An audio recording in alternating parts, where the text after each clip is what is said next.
right, we're live. Boom, boom, boom. This is Jared, and I'm back. I'm so excited to go live for Naisha Needs a Kidney. All right, Naisha is my homegirl, and got a lot of respect and love for her husband, and her family. And right now, I've got a guest that I want to bring on live, and we're going to discuss something. All right, that has really been on our mind, and especially Kenneth. All right, I'm going to bring on a guy again that I rub shoulders with because he's part of the United Health Outreach Media Network, part of the family there. Kenneth Sorenson. I'm going to bring him on one moment while I bring him on, do the magic, and bring him over. All right, hold on. Here we go. Kenneth, welcome to the show. Hey, Jared, how are you doing today? I'm doing great. Thanks, man. It's great to have you here. We're going to talk and discuss about organ procurement organizations, right?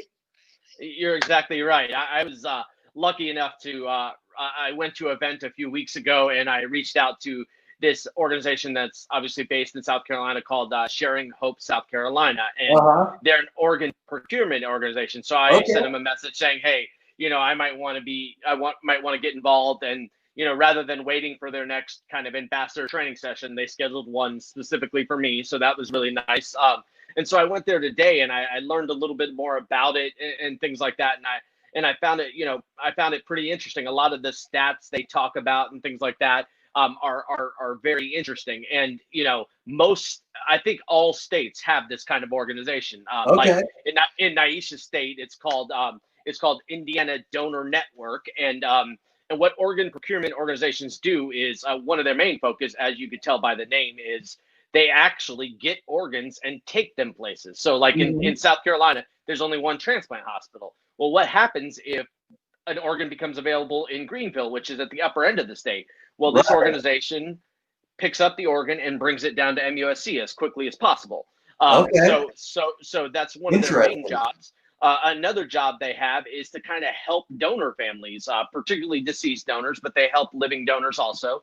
And their kind of goal is to kind of make the process as easy as possible for organ donation. Obviously people that are deceased, donors' families, it's not an easy process. It's so not. I can't imagine it would be.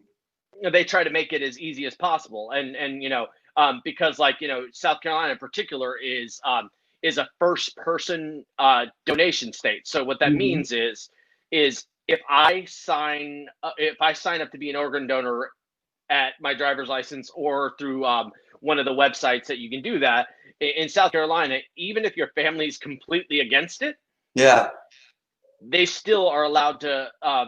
The person is still allowed to donate because that was their wishes. Some other states are different, but even kind of going through that, because if people are against organ donation yet I wanted to donate, like they kind of have to help the family through the process, because it's not going to be easy for them, because that's not necessarily what they want, but it's the person that died. It was their wish to help save lives. Wow, that's interesting. So how does that all kind of come together? How does the deceased donor's family or deceased donor, him or herself, put together that information for that service? Well, what when it comes to just donating, it's just a matter of signing up, and what happens is this organization, and I don't know the nuts and bolts as well for this because that's not something I'm going to be doing, right? But they have kind of all the paperwork on it. They go root with the families, because obviously there's some legality kind of things and stuff like that, and also through that process they also kind of help the families. They provide assistance where they can. They even down to just kind of being someone to listen to them, that kind of thing, because those families are going through a lot, and it's pretty incredible. Like some of the stats, most people know the number that when someone dies they can save 8 people's lives. They can donate 8 organs. In addition to that, when it comes to tissue donation, it's up to 75 people that could be saved from tissue donation or helped from tissue donation. I mean, that's a pretty incredible amount of people that can be helped by donating organs. I mean, and imagine okay, that's just one person who donates. Imagine if we increase the amount of people that donate, how that can exponentially increase, the number of lives we save. Yeah, I was at a meeting recently, and South Carolina actually has one of the better percentage of organ donators in the country. We're at about 53%, which in the grand scheme of things, pretty big. That's awesome. Yeah, awesome. In New York, though, it's only about 23%. So there's definitely, and think of all the people in New York. There's 4.6 million people in South Carolina. Yeah. There's more than that, and I think Brooklyn. If you think, there's so many people out there that just either don't know about it or just not, educated, and that's one of the missions of this group too, is to try to educate people and try because people like Naisha and I didn't get a deceased donor, but it saves our lives, and so the more people that donate, the better. And the other thing is, if you go through like Donate Life or one of those kind of forms, to sign up to be an organ donor, you can actually specify, like, the lady that's training me today, she was telling me that somebody didn't want to donate their eyes. For instance. Why? And well, I think it's more like a funeral kind. I don't know. Anyway, it doesn't make sense to me. But let's say that's one of your issues about maybe donating. You can actually specify those kind of things on that. Okay. If you go to the DMV, on the form, you can actually get specific that way. Yeah. If you go through the DMV, you can't. That's kind of all or nothing. But if you go through one of those websites, you can specify. You can't necessarily be that specific. Okay. That is correct. But if you go through one of those websites, you can. And so I thought that was interesting too, because I had never heard. I had never heard that you could be, a little bit more specific. I'm not sure how it's specific, but I know you can. She used the example of the eyes. So, but I mean, like I know some of the numbers, but in the United States at any given time, there's about 114,000 people that need organ donations. Yes. So that's a good amount of people. Obviously, most of those are kidneys. Huge amount of people. Yeah. Yeah, and most of those are kidneys, which is something you and I and about 20 people a day die from not getting a transplant. That's right. And the numbers are going up. So every 10 minutes, another person gets added to the transplant list. Yeah. Or finds out they need an organ donation. I've heard that. So the numbers aren't going down. So that's 6 people an hour. So the more we need more and more people to donate. We need more and more people. And I know we're talking a lot about deceased donors right now, but please keep in mind the gold standard for a kidney, and my hospital doesn't do it, but they can also do it for livers too. The gold standard is a living donator. That's the gold standard. Right. So the best way to help someone like Naisha out is for a living donor to go get tested. And I think. I can speak from experience. The bond you form with that living donator, even if you didn't know him beforehand, is absolutely incredible. It doesn't get much better than that. I'm actually going to see yourself. About that. I'm going to see my donator this weekend. I'm going to her church this Sunday, and I'm going to spend time with her family and things like that. Cool. She'll always hold a special part in my life, and I know she knows that, or how about this? I hope she knows that. But people like that, think of it this way: like, it may be a small imposition on you to donate, but just think about the kind of change you'll make in Naisha's life. You're going to save her life, and I mean, if everything goes as planned, like a few weeks of you being a tad uncomfortable, and I'm not even saying a lot. It's not a huge incision. They most of the time do it laparoscopically. It's very easy, but that little bit of time period, and you can hopefully keep her alive for 40 years. I'm having a guy on my show maybe next week that has had his kidney for 44 years. What? Yeah. Say that again? 44 years. His name is George Franklin, and 44 years? Yeah, 44 years. Just think. Wow. you save, I don't know that I've heard any story about somebody having it that long. What is his name? His name is George Franklin. That's right. Okay. Yes. All right. I think you saw that right. on one of the pages we're part of. Yeah.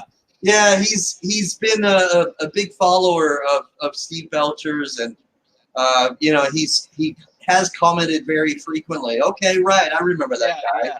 Yeah. He's one of the longest tenured kidney transplant recipients, right? Yes, he is, and it's absolutely incredible. Like that's why I'm interested in his story, because I want to be him one day. I want to be talking about at the transplant group I'm a part of. There's a lady that's had it, I think, 26 years, and that kind of thing. That's a long time too, though. And I'm like, wow, yeah, she's one of the longest in the history of my hospital. I think she's the second longest in the history of my hospital. So those people, but I think both of them had living donors. Don't quote me on that, but I think both of them did, because those have a tendency to last longer. Statistically, you're right. History has shown us that living kidney donors, when they donate, those kidneys from a transplant recipient, those kidneys generally historically do last longer. So it begs the question, why is that? I don't know the exact reasons, but some of the reasons I've heard is a lot of times deceased donor kidneys have a tendency to fall asleep, and just and they do usually wake up, but just that fact that they fell asleep for a little while. The second reason I would assume is when you have a living donor, they can match it more exact, because they have lots of time to do extra tests. Like prior to me, they called me in like January, or actually she told them in December that, hey, I still want to donate. Can you find me a donor? They spent a month or over a month doing tests, because they get blood from my dialysis clinic and things like that. They do tests, that kind of thing. They can do matching even before even after they told me I had to go a couple times to get even more blood taken to match it even more specifically. And so they can find the literal perfect match when that happens. Wow. Okay. All right. So I follow you. That does make sense. Yeah. I can see how being a little bit more detailed and involved, how that can help. And there may be some other things, that come into play too medically. Oh yeah, sure. That we're just novices and we don't know the ins and outs. But I can in my mind kind of think how that can come be a benefit.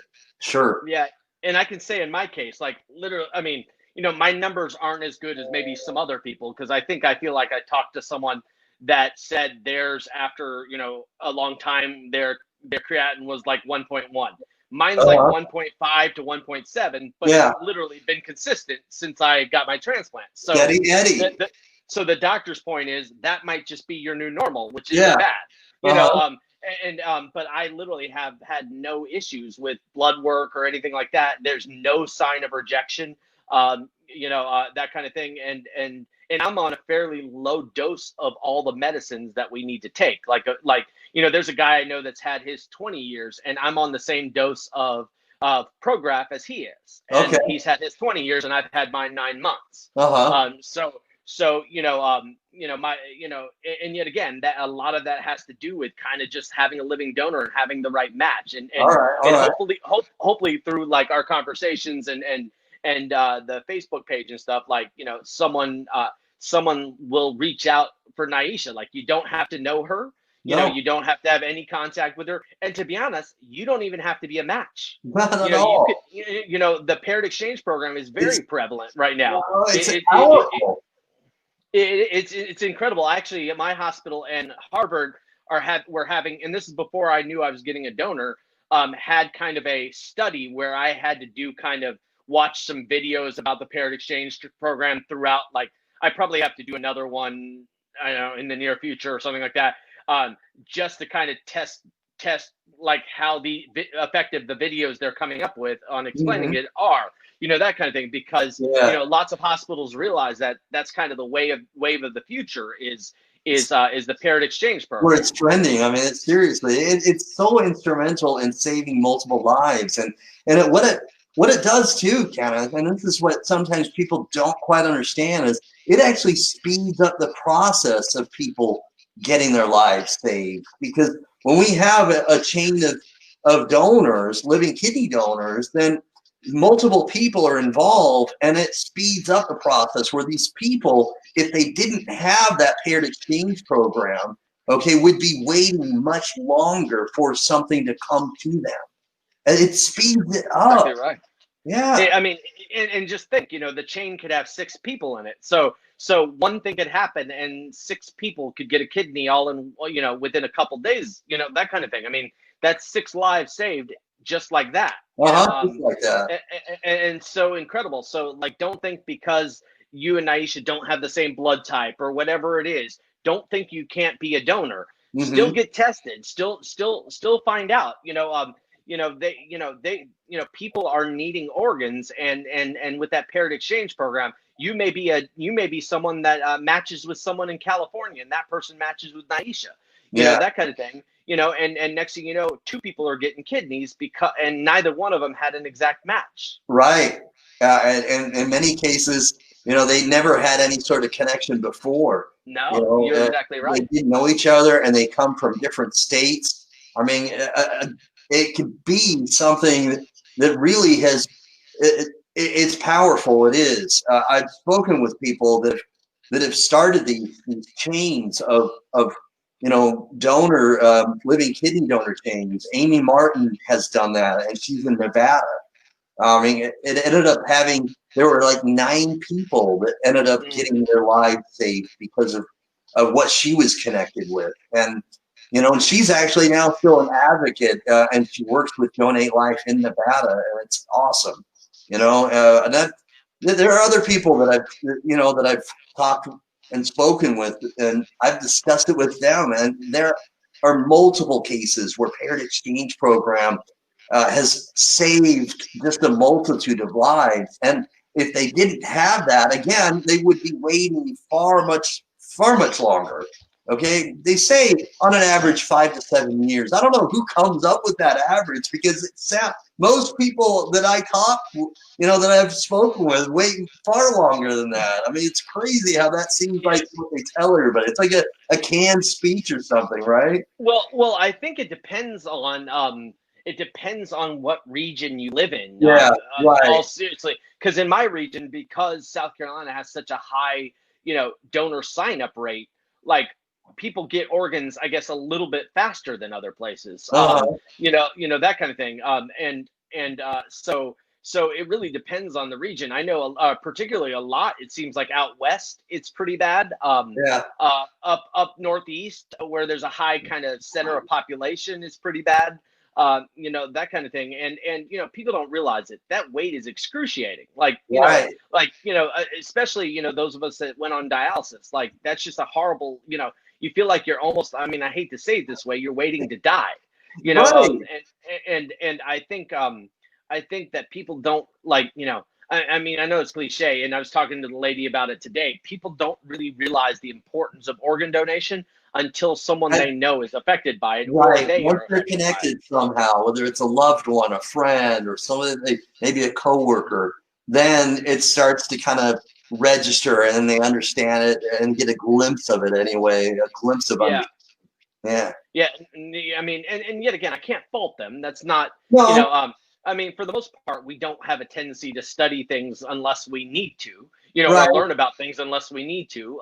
And so, but one of the good things about it is, like you and I are into it, and a lot of other people we know are doing it to try to get the word out to kind of change that narrative. Yeah. Definitely the narrative needs to change. And it's interesting how this comes together, how it comes together with the organizations that do the procurement of the organs, how these companies like Donate Life and these organizations are connected, and then how the living kidney donors are connected where they had never been connected before either. I mean, the whole process is just amazing, and it is. And again, it can get better, and and it can get more streamlined, and it's not perfect. But I'll tell you what, we need to be discussing and talking about the Parrot Exchange program a whole lot more frequently than we do right now. I got to tell you that. I mean, seriously. Well, maybe next time we do this, like, I'll do a little research or whatever, and we can do a show completely on the Parrot Exchange program. Yeah, because I don't know as much about it as I'd like to. Yeah. And so I'll try to do a little research. That way That's we can, a great topic. have a conversation, because I think that's something that not enough people are talking about. Right. It needs to be talked about, and then just alone, the misconceptions or myths about becoming a living kidney donor. Let's tackle that next week, bro. I think that's a great topic. That sounds good to me. That sounds awesome. Sounds awesome. Very cool. Well, coming kind of at to the end a little bit here, and I don't want to. You've got your show you're going to be doing, so I don't want to keep you too much longer. But again, I appreciate you coming on this page with me here and discussing this, so that we can kind of again give her more exposure and also educate people about what is going on in the community. I appreciate your time, brother. Seriously, thank you very much. Oh no, certainly. I enjoyed having me. I'm sure I'll see you guys. I'll see you next week. Hopefully we'll do something else on the Parrot Exchange program. Let's do it. Let's talk about that next week, brother. I'm excited to do that. I've got a little bit of information or education on that already, and then we can both kind of do some homework, and we can discuss it and get this going again. Thank you. Sounds good. Have a great night. All right, you too, Kenneth. Thank you again. Thanks. Bye. All right, bye-bye. All right, guys. Thank you for tuning in. And if this is a replay, thanks for watching this and replaying it. If it is a replay, please comment below that it's a replay. And comment below if you have had maybe a friend or a relative, or maybe just some acquaintance in the kidney disease community that has been involved with the Parrot Exchange program. That's a topic that he and I are going to discuss in more detail next week, and I'm excited to do that. Comment below where you're from, too. Maybe I'd like to find out if maybe we've reached somebody that maybe isn't from Indiana, that maybe I haven't, gotten to know at all, and I'd like to get to know you if I haven't heard from you yet. But anyway, thank you for replaying it, and thanks for watching it live if you watched it live. Again, thanks for following Naisha Needs a Kidney. All right? If you haven't already, please buy one of her T-shirts. Okay? It goes to, of course, a good cause for her, and you can get in touch with LaFresh Henderson, and she can help you with that. Thanks for watching again. Have a good evening. Peace. I'm out.